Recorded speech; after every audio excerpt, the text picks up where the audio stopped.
temps d'aller avec Boubacar Sansobari. On va d'ailleurs partir avec la régie pour suivre justement ce qu'il a dit chez nos confrères de TV5 Monde. Si donc l'extrait est prêt, à vous la régie pour que les auditeurs et téléspectateurs puissent écouter avant de continuer le débat. Donc le calendrier sera respecté. Le calendrier pour le retour à l'ordre constitutionnel, tel qu'il a été défini, ne le sera pas. Parce que, initialement, il était prévu la fin de la transition à la fin de cette année. Mais à la fin de cette année, ce qui pourrait être organisé, ce sera le référendum constitutionnel. Voilà. Boubacar Sansobari. Tel que annoncé, ça ne le sera pas. Il dit le calendrier tel qu'il a été défini. Ne le sera pas. Ouais. Donc, il est affirmatif, le doute est levé. Là, ce n'est pas la langue de bois. Voilà, ce n'est pas la langue de bois. Exactement. C'est pourquoi j'ai tenu à ce que l'extrait soit diffusé. Voilà.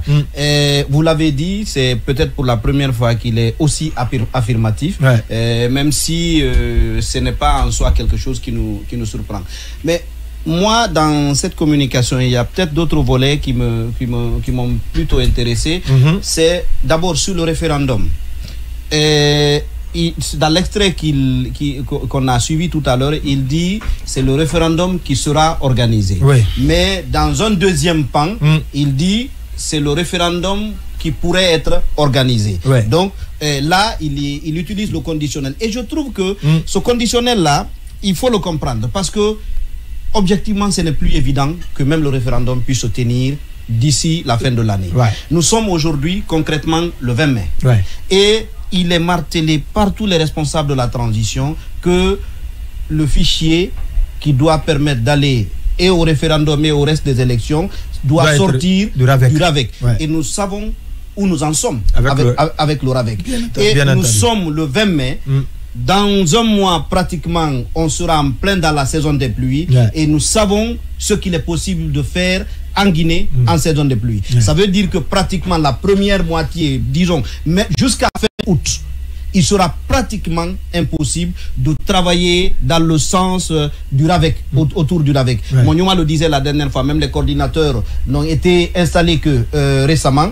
Donc, nommés, mais est-ce qu'ils ont maintenant un siège? Exactement. Donc, est-ce que en 4 mois, peut-être, disons en 3 mois, octobre, novembre, décembre, on aura eu le temps de travailler sur le RAVEC, d'en sortir un fichier électoral et d'organiser le référendum? Personnellement, je dis avec la dose de mauvaise volonté qu'on est en train d'observer, ça n'est pas évident. Mais je note aussi un autre paramètre, parce que notre consort qui l'a interviewé s'est débrouillé pour obtenir un indice.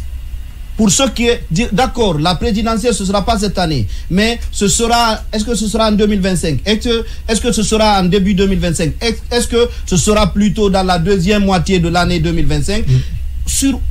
De quelque manière qu'elle s'y est prise, il n'y a eu aucune réponse de la part de Baoulé. Il a été évasif. Voilà. La seule chose qu'il a dit, c'est de dire que une fois qu'on a le fichier, le reste va suivre sans difficulté. Mais justement, quand est-ce qu'on aura le fichier? Là est le problème. Et l'élément que Monuma relevait tout à l'heure, la communication autour des retombées escomptées du Simandou, ça pourrait être l'explication à cette incertitude, à cette confusion qu'on entretient délibérément autour du retour à l'ordre constitutionnel. Parce que voilà, pratiquement, quand on sera, il l'a dit, quand on sera en fin 2025 ou plutôt début 2026, on va engranger, commencer, même si ce n'est pas 2 milliards ou 3 milliards, mais même si on n'en avait que 500 millions tout au plus au début, et peut-être 1 milliard si on est très optimiste, on se retrouve avec 1 milliard que l'État engrange. Dans les circonstances actuelles, il y a de quoi battre campagne, il y a de quoi acheter de conscience, il y a de quoi faire quelques réalisations qu'on peut miroiter aux yeux de l'opinion publique pour se légitimer. Son maintien, Donc, encore une fois, je pense qu'il faut voir un lien entre cette confusion qu'on entretient savamment autour du retour à l'ordre constitutionnel et tous les espoirs qu'on entretient autour du projet Simandou.